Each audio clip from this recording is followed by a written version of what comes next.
Well, hello there guys, and welcome back to the channel. So a huge, massive, very big stream today. Some good news, some less than good news, and some potentially channel ending news as well on the docket today. So stay tuned. I do have a lot to cover in as little time as possible, so I will talk fast and I will not cover every detail as close as I do it regularly. However, initially we went over the summary of Saga overview. The big important things is that we are going to be getting the AW showcase event as well as the Saga themed event and the Saga Incursions this month. We still have the Toad chase going on as well as double track for Kitty Pryde. Squad Builder still live and one of the worst side events ever. AQ Rampant, which I actually kind of like. I'm not in love with it. However, just the simple fact that you can kind of do it, be done with it, and then forget about AQ immediately makes it better than regular AQ. And for me, yeah, there are, obviously the rewards issue, a few other things that could be better. I will likely record a separate video on this. But overall, I do think I'm fine with Rampart. I still much prefer it over regular AQ. So the Coliseum next fight is announced. It's going to be Kate Bishop. This time around, they do let us know the tags for each day. However, we do not know the nodes. When this gets a bit closer, I will try to kind of like make a little bit of a video with potential best options. However, that is not going to be certain because, we do not know the exact nodes Kabam's going to use. The solo Coliseum is going to be making a comeback too in April. So we're going to have a month-long hiatus. However, it is seemingly going to be returning itself on the same cycle as Eternity of Pain did, just like everything else with Solo Coliseum. I swear, Solo Coliseum is just a rip-off of Eternity of Pain with the same fight so far. But fine. Least objectionable new thing that Kabam has done recently anyhow. Still not as good as Eternity of Pain because the fights were new.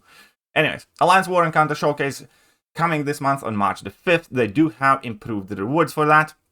I also like how they staggered the new piece of content for a few releases because this is going to start on March the 5th. So some of these are going to start on Thursday instead of the Wednesday, which I think is good. And the big new addition is that we're going to have Tier 5 Alpha Catalyst fragments available here, about 9,000 of them, as well as slightly increased amounts of Tier 7 basics. And Stellar Forge Champion piece. We're going to get to that, but we do know the next Stellar Forge Champion. Then we have Saga Champ Showcase. That again does have these empowered grace crystals, which will have 0.5% chance to give you a 7-star Ascension, basically. But these are always nice, neat, nifty little things, and I kind of look forward to them. Just extra thing to do. Then we have Tooth and Claw Incursions coming up. We're defending skill and Cosmic Champions. There's also a big update coming to Incursions. Effectively, this right now is the final and last time we're going to have a last regular Incursions. Regular Incursions are going away and not coming back. This is again something that could potentially be discussed in a separate video. I do have quite a lot to talk about this stream for sure. But I haven't fully processed it. The big thing is that the Saga Incursions do have improved the rewards. For instance, there's going to be no more artifacts because those are going away with Ascension. However, 7-star and Titan shards have doubled. And then we have increased amounts of Tier 7 basic catalyst fragments and Tier 4 alpha catalyst fragments. Then we also have a rank 2 to 3 gem added to it, some empowered crystals and class Ascension tokens. And that's going to be launching on March 11th, so I obviously do look forward to this. I personally always enjoy these little incursion runs. I do think it's kind of, fun when you kind of like make some random champions absolutely OP. And yeah, no regular incursions. And so we're going to discuss that separately. Moving on. A second thing that is getting axed is back issues. So all the variants are getting removed from the game on April the 8th. It is kind of sad. Part of me hoped that Kabam would introduce like a hard difficulty level for all the variants with like, updated rewards and modernized content. But, Kabam seemingly does want to go in a different direction. And all the variants are getting canned, so new players will not be able to play through them anymore. Not that I know whether new players actually do play them now. Then we have International Women's Day Quest, Gwenpool's Gal Pal Guidebox. So, as always, they are collaborating with the ladies in the community. We're going to be granted version of these champions as 2 stars. And, it's going to be exclusive profile pictures. It's regular International Women's Day stuff. Kabam seemingly has moved away from the quest where we fight the ladies, but now they want us to fight with the ladies just to avoid all the bad jokes about beating up women on International Women's Day. Which, you know, is fair enough, because those jokes got old very fast. Anyways, another big thing that is without a doubt going to cause a lot of commotion in the community is that Kabam is changing and experimenting with Battlegrounds quite a bit. As we know right now, we are currently in the middle of the season with 40 champion and 5 bans. Then for season 37 pre-season only, you can only use Saga champs on defense, basically, because all non-Saga champions will get 5% degen per second. And so basically all non-Saga champions you put on defense will die in 20 seconds. That is for pre-season only, and then based on our feedback, they might bring it back or might change it.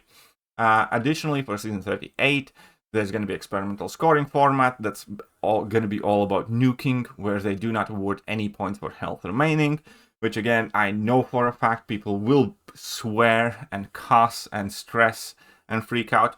But from a personal level, even though I might not love to live through those seasons, and I don't know yet whether I will or will not enjoy these tests, at the same point, you know, we do need to allow Kabam to test and experiment with things. Yes, they often do make things worse when they try to improve them, and yes, a lot of the ideas are bad, but if they do not test anything, you know, they can't actually get to more fun and interesting things either.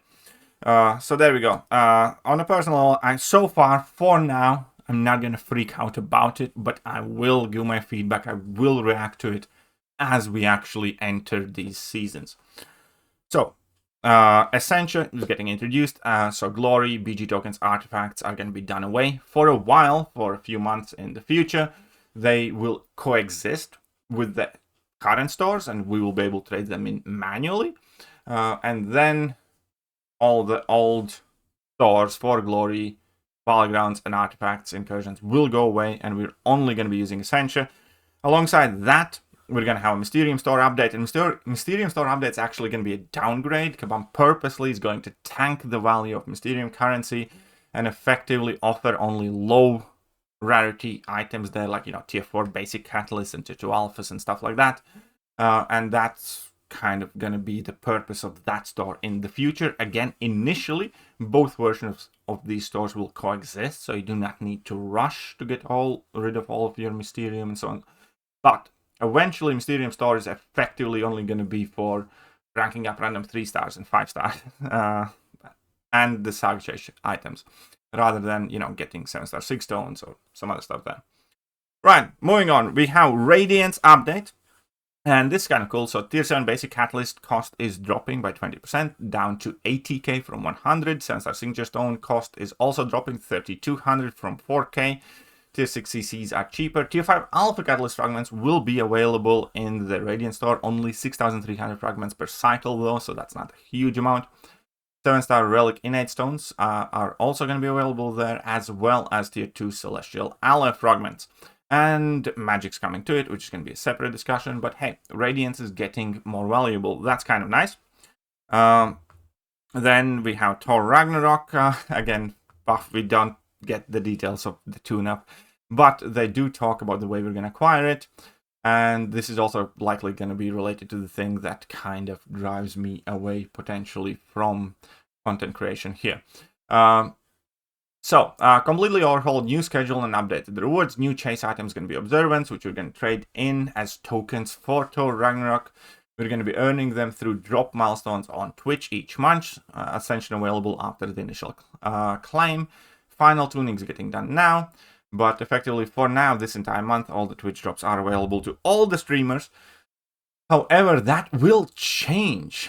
New Sagas and Standard month, no 12-hour drops, but split into 4 weeks of drops. So here's going to be the deal. Official livestream will have exclusive drops. That's fine. You know, Kabam wants to reward people who make it to their livestream immediately. I think that's fine. Then weeks 1 and 3 drops will be available to all the content creators, like myself. Then weeks 2 and 4 will have CCP exclusive drops. And at that point, I realized it's going to be impossible for me to compete with them for half of the month. Which is going to be like, pointless for me to stream, because like, why would you watch these streams? And yeah, man, it's rough, because not having access to the creator code, then basically being pushed away from streaming or having any viewers whilst I stream for 2 weeks, on top of everything else, it is getting a bit much. Kind of miss out on. And yeah, I think I'll find it. We'll see how it checks out. I'm not going to make any drastic decisions. Obviously, I have actually already tried to apply to CCP earlier this week live on stream. Kabam obviously has not replied to it, and I doubt they will, due to me being me, I suppose. And we'll see what happens to it, but this could actually finally be the straw that breaks the camel's back, and I might just decide to go and do a bit different things with my free time, because all good things should end at some point. So, some featured rewards will include Observance, 7-star rank up gems and 6 stones exalted in other champions, Awakening Gem Crystal Shards, and Empowered Crystals. We'll see how the breakdown goes exactly. They will again post some more details on this later, and I will keep you guys posted regardless what I do decide to do myself. But yeah, half a month being disadvantaged from streaming, I think that could be finally a bit too much. Alright, so 7-star Ascension, they did spend quite a lot of time talking about Ascension, and effectively recapped much of what we knew. There's going to be 11 levels in total, 2 available at launch, increased attack, HP rating, challenger rating, and prestige, unlocks gameplay feature, which is Might and ISO Burst.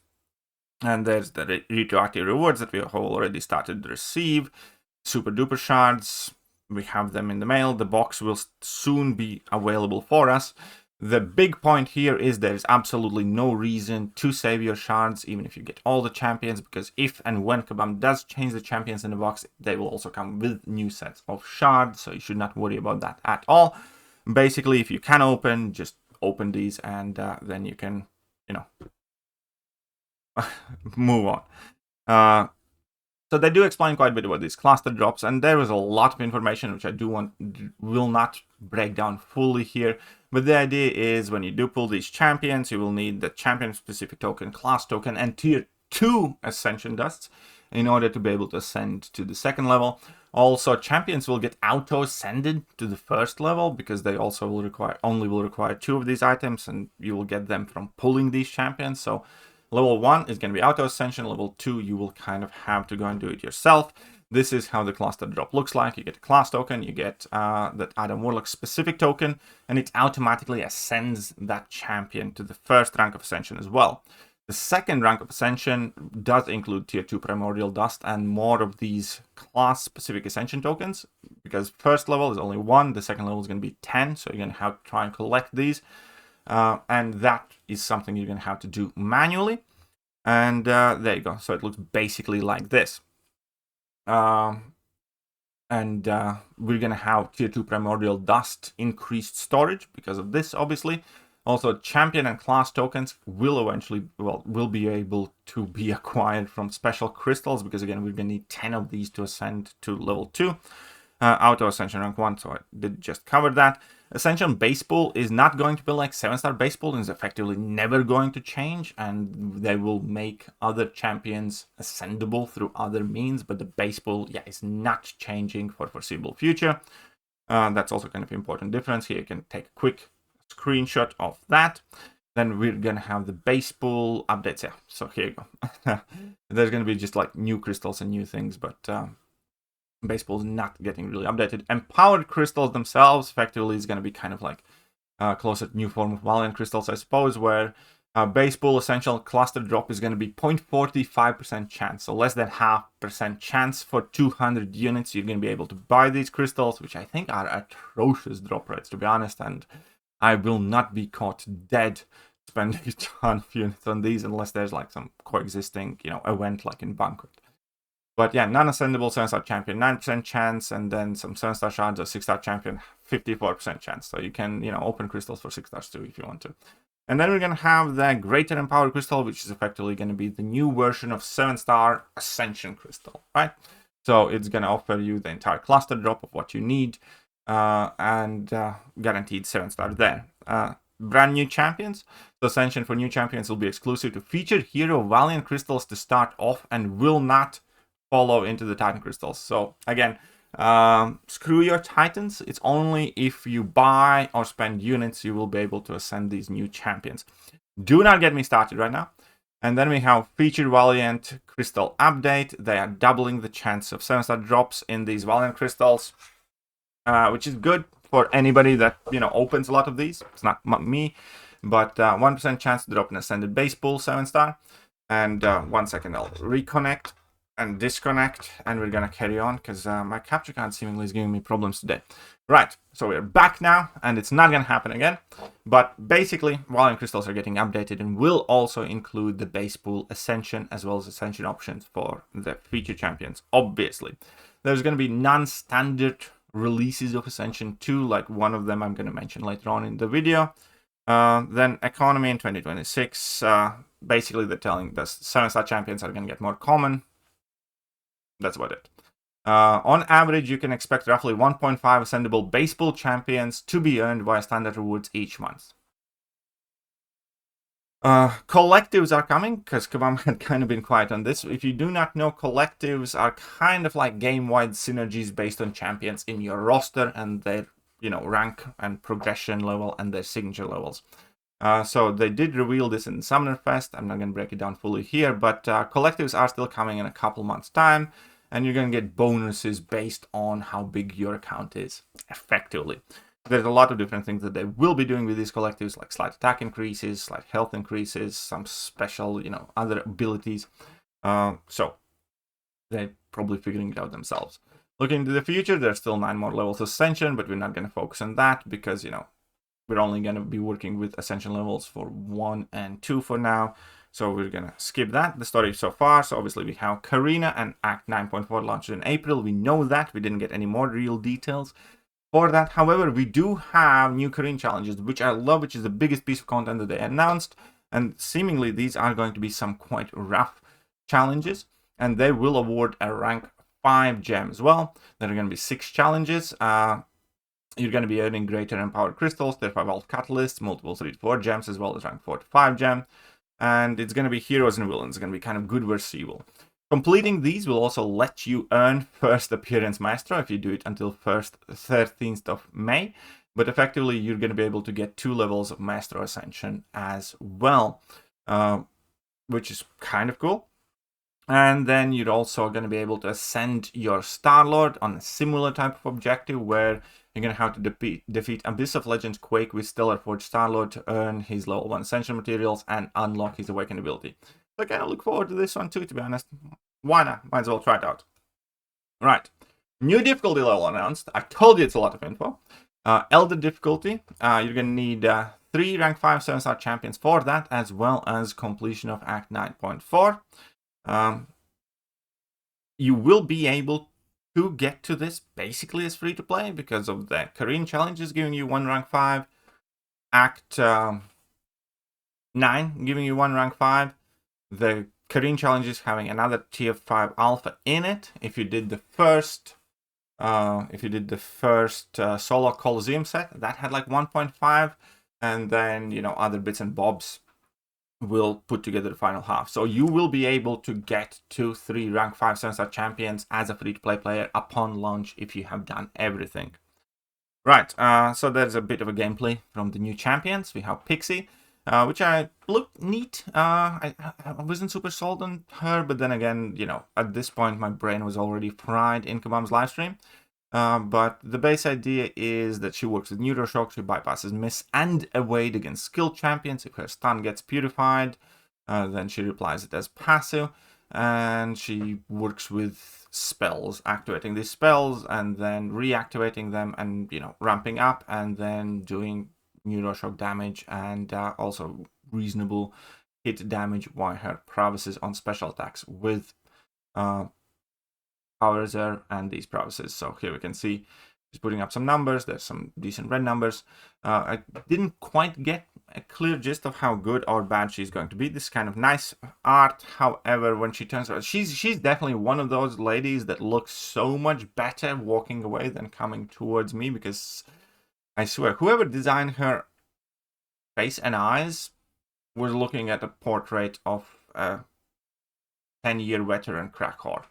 Anyways, so pre-release bundles available on March the 5th, Crystal Arena on March the 12th, so she casts spells to activate abilities, gets soul wisps, and then uses them to empower herself further, reduces shock and bleed potency by 90%, counterattack away on heavy charge, personal debuffs and parry stand re-inflicted as passives and purified, power 0 and special 2, converts soul wisps into passives. Right.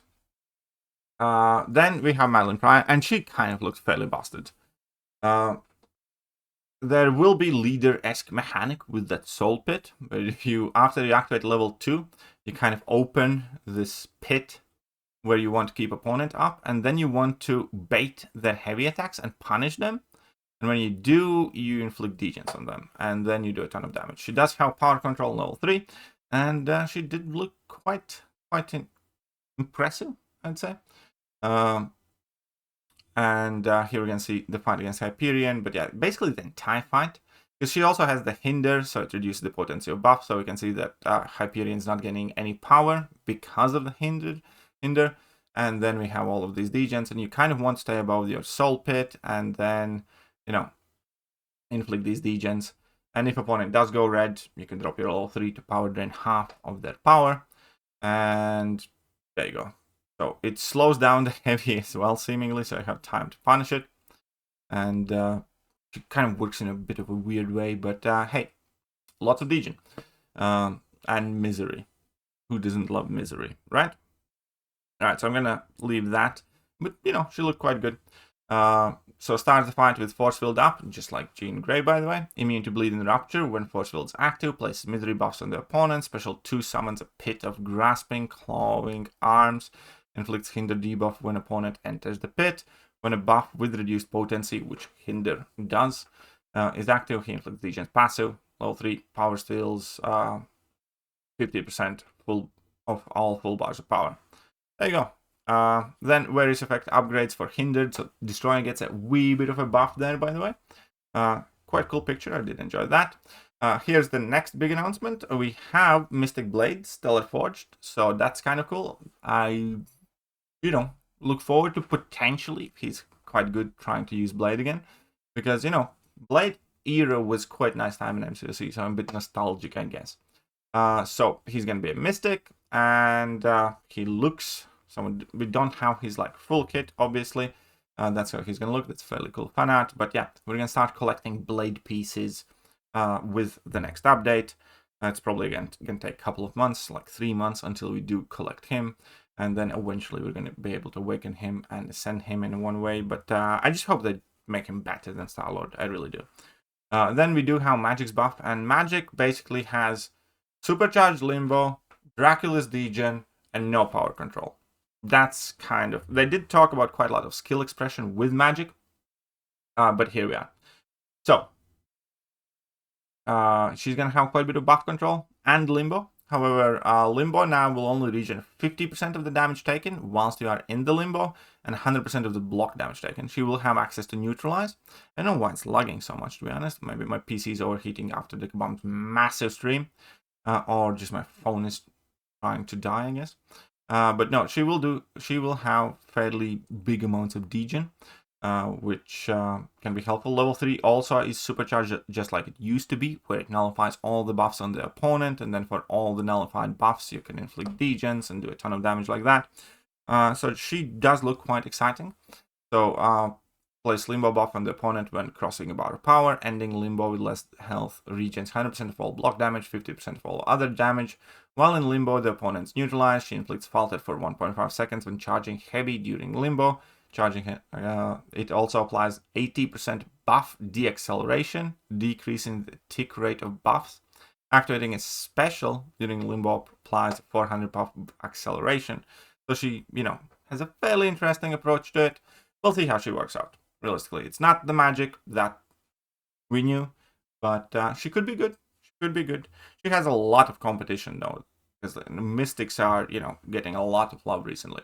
So how are you going to be able to acquire magic? Potentially the most important thing. Trade in 20 limbo tokens for a 7-star magic. Why radiance, 10 tokens per cycle, so you need 2 months to get them.